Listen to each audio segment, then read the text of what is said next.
तो good evening, फिर से आपका स्वागत करता हूं हमारे इस चैनल में वेलकम इन मास्टरमाइंड में। रोज़ की तरह कुछ आज भी इंटरेस्टिंग वीडियो आपके लिए लेके आ गया हूं, तो वीडियो पे बने रहिए और देखते रहिए। तो हम आज बात कर रहे हैं बेंगलोर एयरपोर्ट्स की बात करेंगे। बेंगलोर एयरपोर्ट पर कुछ ऐसे गाइडलाइंस निकल के आ रही है, शायद आपको जानना उसमें बहुत ज़रूरी है।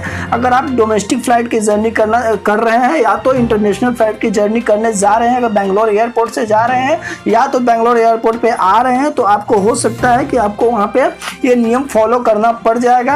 जाने के लिए तो नहीं बोल सकता अगर जा रहे हैं तो, लेकिन अगर वहाँ से कहीं से अगर बेंगलोर एयरपोर्ट पर अगर आते हैं तो आपको हो सकता है इंटरनेशनल हो या तो डोमेस्टिक फ्लाइट हो, तो वहाँ पे आपको क्वारंटाइन से लेकर कुछ ऐसे गाइडलाइंस जारी किए गए जो शायद आपको वहाँ पे फॉलो करना पड़ेगा। तो गाइडलाइंस क्या है और कैसे रूल्स है क्या है, इसके बारे में ही पूरा मैं वीडियो में बताऊँगा।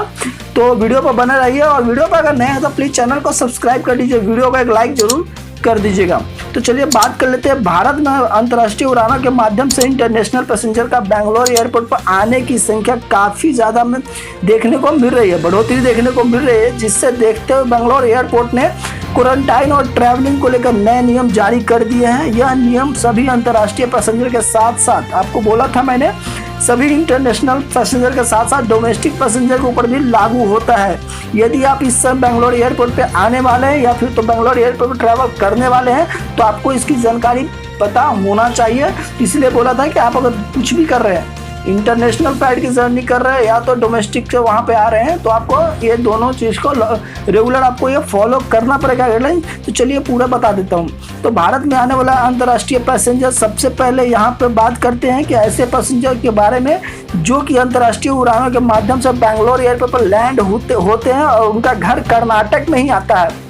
देख लीजिए, अगर वो बेंगलोर आते हैं और उनका घर कर्नाटक में ही आता है, ऐसे सभी पैसेंजर का अगर शुरुआती जांच में कोई भी सिम्टम नज़र आता है तो उन्हें 14 दिन के लिए होम क्वारंटाइन किया जाएगा। अगर आप कर्नाटक के हैं, अगर कहीं से आते हैं आप, तो आपको शुरू में कोई भी सिम्टम आपको देखने को मिलेगा तो हो सकता है कि आपको वहाँ पे 14 दिन का होम क्वारंटाइन आपको वहाँ पे किया जाएगा। बात ध्यान देने वाली यह है कि अंतर्राष्ट्रीय पैसेंजर को शुरुआती जांच में अगर कोई सिम्टम नज़र नहीं आता है तो उनको होम क्वारंटाइन 14 दिन का दिया जाएगा। अगर यहाँ पे सबसे पहले बता दूं कि यहाँ पे अगर अंतर्राष्ट्रीय मतलब इंटरनेशनल अगर आप आता है और उसमें सिम्टम भी नहीं दिखता तो भी आपको 14 दिन का वहाँ पे क्वारंटाइन रहना पड़ेगा। अभी के गाइडलाइंस के हिसाब से आपको बता रहा हूँ। यदि आप बेंगलोर एयरपोर्ट पे आते हैं और आपको किसी तरह का सिम्टम नज़र आएगा तो ऐसी हालत में आपको हॉस्पिटल जाना पड़ सकता है और साथ ही साथ ऐसी हालत में आपका क्वारंटाइन भी किया जाएगा।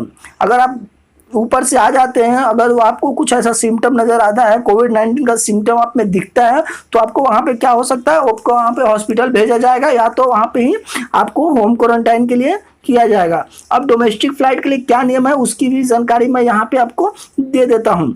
अब बात कर लेते हैं ऐसे पैसेंजर के बारे में जो कि बेंगलोर एयरपोर्ट पे आए हैं और बेंगलोर एयरपोर्ट से उनको किसी दूसरे एयरपोर्ट पर जाना है, तो ऐसे हालात में किसी भी पैसेंजर का टेस्ट नहीं होगा और साथ ही उनका कोई भी क्वारंटाइन नहीं होगा। ठीक है, आप समझ गए होंगे बात को। अगर एयरपोर्ट पे आते हैं, अगर आप वहाँ से दूसरी जर्नी, आपकी दूसरी फ्लाइट की जर्नी है, तो आपको वहाँ पर कोई कोरोना टेस्ट नहीं होगा, कोई भी टेस्ट नहीं लिया जाएगा, आपको वहाँ पे कोई भी मतलब क्वारंटाइन होने की ज़रूरत नहीं है।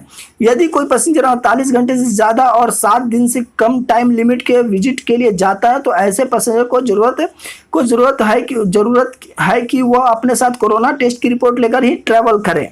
ठीक है, 48 घंटे या तो 7 दिन का कम टाइम लिमिट में अगर जाते हो तो ऐसे में आप कोरोना टेस्ट की एक सर्टिफिकेट लेके ही, रिपोर्ट लेके ही ट्रैवल कर सकते हैं, तो भी आप वहाँ पे जो क्वारंटाइन से वो बचा जा सकता है। यदि उनके पास कोरोना वायरस का रिजल्ट नहीं होगा तो वो उनका क्वारंटाइन किया जाएगा और यदि कोरोना टेस्ट नेगेटिव होता है तो ही वो काम पे जा सकता है। यदि उसका कोरोना पॉजिटिव पाया जाता है तो उसको क्वारंटाइन किया जाएगा, चाहे वो 7 दिन का ही क्यों ना हो, वो 7 दिन के लिए ही क्यों ना हो। यदि दोबारा आपको बताना चाहें कि छोटे शब्दों में यह कह सकते हैं कि अंतर्राष्ट्रीय पैसेंजर का अब 14 दिन का होम क्वारंटाइन होगा और यदि उनका शुरुआती जांच में कोई भी लक्षण नहीं मिलेगा तो यदि लक्षण मिलता है तो उसका टेस्ट किया जाएगा, टेस्ट के आधार पर उनको क्वारंटाइन भी